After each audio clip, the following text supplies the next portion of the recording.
السلام عليكم ورحمه الله وبركاته. سيدي ومسامح الجميله العسليه طالب الثانويه العامه ذو المستقبل اللي ملوش ملامح حرفيا باللي بيحصل في العالم ده كده، ملوش ملامح نهائيا. لو انت بقى داخل ثالثه ثانوي تعمل ايه؟ ده لو انا وانت اصلا داخل ثالثه ثانوي، ده لو انت ده لو كملت اصلا لبكره بسبب اللي بيحصل في العالم ده، ربنا يستر بس والفيديو ده يترفع اساسا. ان شاء المولى عز وجل هقول لك شويه حاجات بفضل الله تعالى، ما حدش هيقول لك خالص. ودور كده على اي فيديوهات على اليوتيوب او على السوشيال ميديا كلها يا ابو سيد، لقيت حد هيقول لك الكلام ده ليك اللي انت عايزه. تعالى اقول لك الكلام التقيل الاول، بعد كده كلام الفرفشه بقى العبيط اللي انتوا بتعملوه. الكلام التقيل الاولاني، اول حاجه موضوع المذاكره. بص يا باشا، في ناس كتير جدا للاسف الشديد بتبقى واخده الموضوع من الاول جد قوي. ليه يا حماده؟ ولو حتى لو لاخر السنه جد قوي برضه مفيش الكلام ده.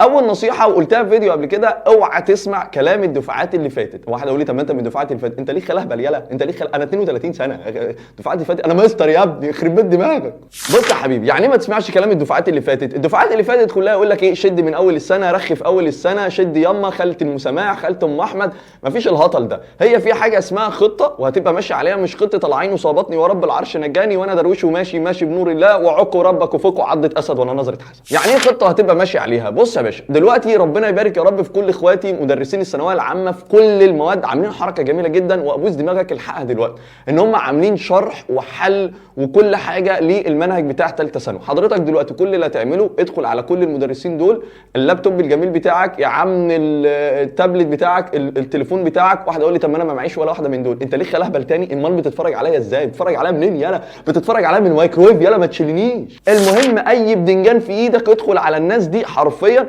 ونزل الفيديوهات دي، عشان دي اللي هنبتدي بيها ثانويه عامه. دي مساحه جديده ما حدش قال لك اهو. يعني ايه مش فاهم؟ سي مثلا جينو مثلا اهو يا عم، انا بتكلم عليا انا عشان ما ينفعش اتكلم عن المدرسين اصحابنا. جينو مثلا منزل منهج الجرامر، منزل القطعه، منزل الترجمه، منزل الباراجراف، منزل لاب لاب لاب، منزل الكلام ده كله. ادخل يا باشا عندي على القناه، نزل الفيديوهات الجميله دي وابتدي بيها. برضه ما فهمتش النصيحه يا باشا. اول شهر في الاجازه حضرتك اللي هو شهر 7 و8، حضرتك كل اللي هتعمله النصيحه ده انا قلتها وبكررها بدل المره 1000، عملتها في الماجستير وعملتها في حياتي دلوقتي، ان انت هتبتدي تعمل حصيله علميه بسيطه جدا. مش فاهم؟ يعني حضرتك دلوقتي هتطبق على الناس دي، تقعد بس تتفرج على الفيديوهات بتاعه الماده دي او المواد دي لمده شهرين تمام، تتفرج على المنهج كاملا. واحد يقول لي يا جينو طب انا دلوقتي مش هفهم، مش اما اكيد مش هتفهم، بس معنى ان انت تتفرج على المنهج اول مره انت مش فاهم اي حاجه وما تذاكرش، يعني فرجه مذاكره، مش اللي هي قصدي مش فرجه مذاكره اللي هو انت قاعد كده مستكنيس كانك بتتفرج على فيلم. اقعد بس كده افهم الدنيا ماشيه ازاي تمام لمده شهرين.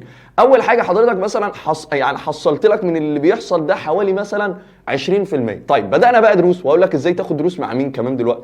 بدأنا دروس والدنيا جميله. بدأ المدرس دلوقتي بدل ما هيشرح كأنك بيتشرح لك اول مره، لا كده هيتشرح لك تاني مره لان انت اوريدي شفته اول مره. فبدل ما الحصيله بقت 20% بقت 70%. طيب حضرتك روحت بقى ذاكرت، بدل ما كنت هتذاكره لاول مره لا انت بتذاكره لثالث مره تمام، فبقت الحصيله اكتر من 90%. بدأت تحل، الدنيا بقت احسن بكتير جدا. طيب اللي انا عايز اوصله لك ان من الاخر تعلم من اين تؤكل الكتف. واحد يقول لي يا جيني طب ما دي اجازه وانا قلت لك يا ابني ذاكر من اول اليوم لاخره. لا طبعا، كل اللي هتعمله ساعه في اليوم، ساعتين 3 4، يوم ما تتنطط 3 ساعات في اليوم، كل يوم نص ساعه يا عم على الماده اللي انت نفسك تقعد عليها بس لمده شهرين. حرفيا اقسم بالله بعد شهرين انت داخل ثالثه ثانوي حاطط رجل على رجل. هو كل الحوار تعلم من اين تؤكل الكتف، وقليل دائم خير من كثير متقطع، واحب الاعمال الى الله ادومها وان قلت. يعني ايه؟ كل شويه حاجات بسيطه كده تمام. طب يا جينو اخد دروس بقى مع مين؟ انت قلت لي دلوقتي اعلمك ازاي تاخد دروس وازاي تنقي المدرسين الصح سواء اوفلاين او اونلاين. بص يا حبيبي هقول لك الاول دلوقتي، في اول طبيعه في ناس كده للاسف الشديد بتبقى شغاله بتحب الاونلاين، في ناس ما بتحبش الاونلاين، في ناس بتحب الارض الاوفلاين. بس اللي انا هقوله لك ده النصيحه دي تعتبر من نصيحه استحاله، بمعنى كلمه استحاله حد هيقول لك على السوشيال ميديا او اي مدرس هيطلع يبقى فيها بالجراءه اللي انا هبقى فيها دي وحد يقولها لك من الاخر. فانا بقولها لك كده لان ده الحمد لله بفضل الله تعالى ناس كتير جدا عارفه ان ده سالك وما بيهمنيش اي بني ادم الحمد لله يعني تمام. بص يا باشا، اول حاجه خالص ابعد عن المدرس بتاع اللجان الالكترونيه. والله العظيم في مدرسين للاسف الشديد دلوقتي برزوا او لمعوا زي ما بيقولوا كده بسبب موضوع اللجان الالكترونيه. ما هي اللجان الالكترونيه؟ الحكايه اللي انا احكيها لك دي اقسم بالله العلي العظيم، بقسم بالله حقيقيه ما فيها بجنيه كذب. اول حاجه كان في مدرس فاضل زميلنا يعني ربنا يديه الصحه، يعني راجل كبير حكى الحكايه دي وحلف بالله ومسك مصحف حلف عليه كمان، قال ان الحكايه دي بجد مش هزار. ان في بنوته كانت بتروح عنده درس، البنوته دي فضلت 3 شهور ما تروحش. البنت دي شاطره جدا بس 3 شهور ما تروحش دروس. فالمهم بعد فتره قال لها ايه اللي يا بنتي انت ايه اللي حصل لك؟ انت كنت فين؟ ايه اللي حصل معاك؟ قالت له بص يا مستر، من الاخر كان في مدرس طلب منها طلب وقال لها تشتغلي معايا. الشغل عباره عن ايه؟ قال لها تعملي 500 اكونت فيك، 500 اكونت فيك فيسبوك. حلو الكلام. ومرتبها 12000 جنيه، وانها تجند اصحابها، وكل ما تجيب اصحاب ليها ويعملوا اكونتات فيك مرتبها هيزيد اكتر، وهي تدي لهم اللي هي عايزاه، تدي لهم بقى 1000 جنيه 2000 جنيه زي ما تديهم. المهم فضلت 3 شهور لغايه ما جمعت اكتر من 3000 او 4000 اكونت فيك، وكل واحد نفس الحوار كده. طب دورهم بيعملوا ايه بقى؟ دورهم بيعملوا ان الاستاذ الباشا ده، طبعا مش المستر اللي انا بحكي لك عليه، لا المدرس الثاني اللي هو بتاع اللجان الالكترونيه، زي مثلا اي ماده، عشان ما حدش يقول انا بلمح لاي ماده، اي ماده يا عم تمام. المعلم ده يروح رافع الفيديو، والتانيين دول يدخلوا وراه بقى على طول. انت فاهم ازاي؟ يدخلوا اي جروب، مثلا اخد درس مثلا مع مين، يروحوا تك تك تك تك تك تك تك ورا بعض المدرس ده. حلو الكلام. فدي اسمها يعني مثلا تخيل 4000 كومنت او 3000 كومنت مثلا بيتكلموا عن المدرس ده، فانت يا غلبان مش فاهم اي حاجه، فداخل لقيت 3000 بني ادم بيشكروا في المدرس ده، فطبيعي تروح تشترك مع المدرس ده. طيب فده ليه انا بقول لك الكلام ده؟ يا حبيب اخوك شفت النصيحه الاولانيه اللي انا قلتها لك؟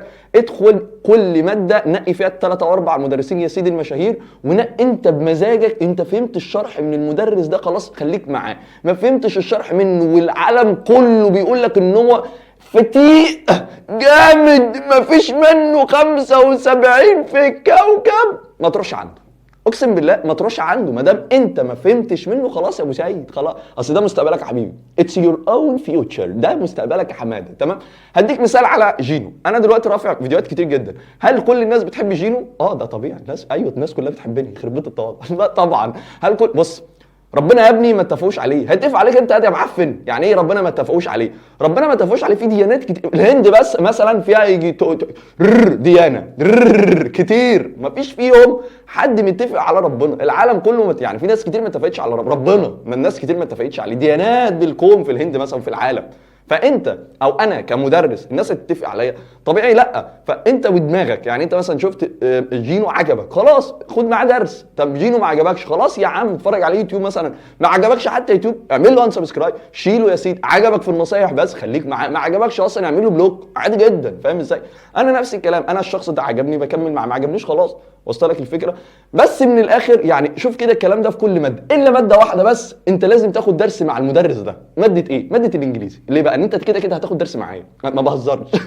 انت كده هتاخد درس معايا.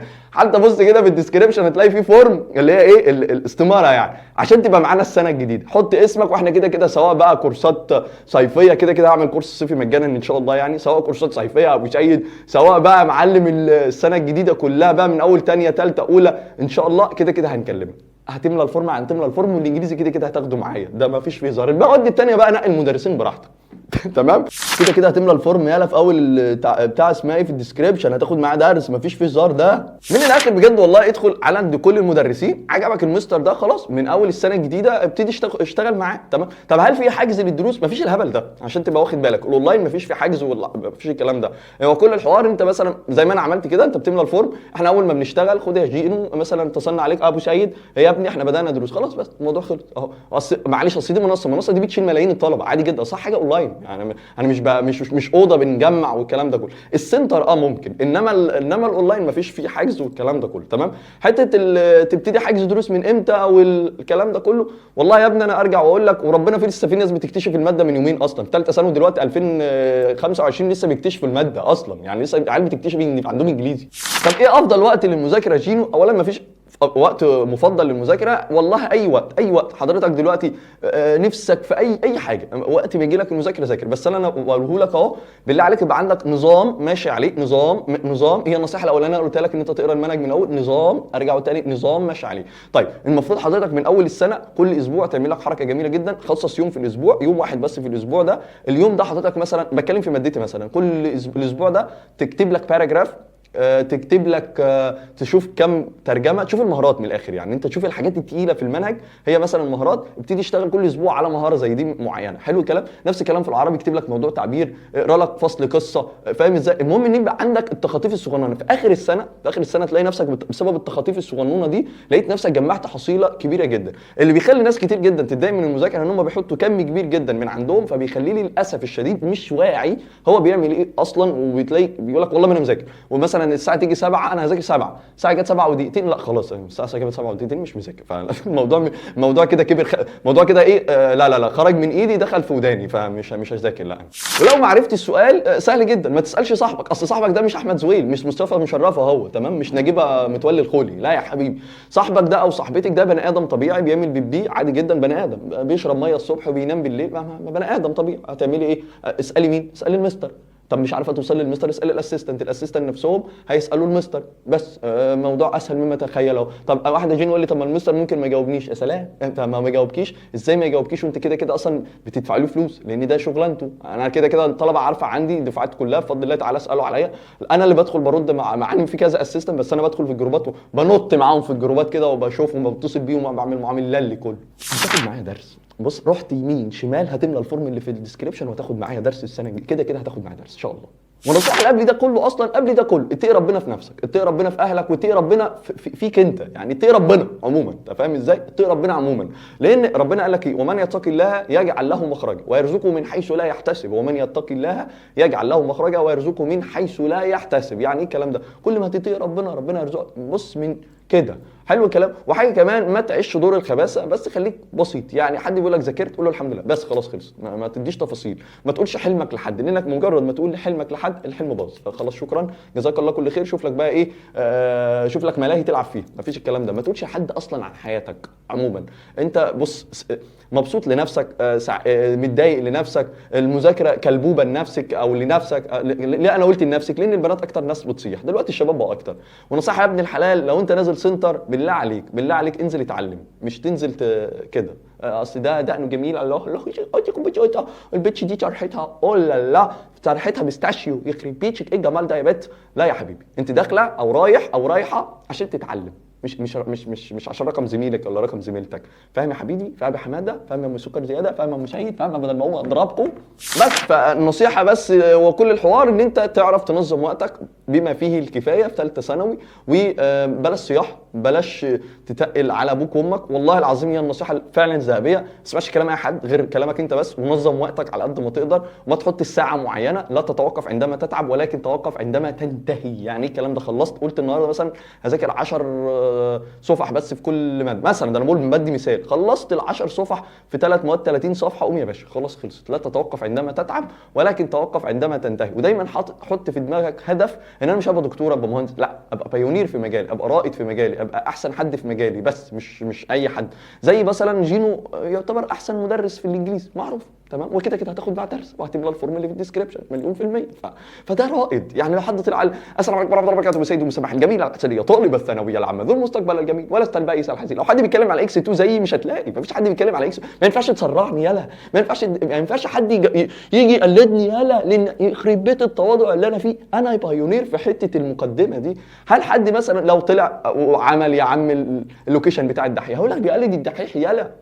خليك انت نفس الكلام. مثلا انت يا ام جلامبو اللي بتسمعيني، انت يا فل يالا اللي بتسمعني يالا، لو مثلا بقيت رائد في الحته دي، هي يقول لك الواد فل ده او البت زعبوله دي هم دول اكتر ناس ده انت بتقلد زعبول، ده انت بتقلد فل. ليه؟ لان انت او انت عملت حاجه ما حدش عارف يعملها غيرك انت. فلو حطيت الهدف ده في دماغك، شكرا جزاك الله كل خير، والسلام عليكم ورحمه الله وبركاته.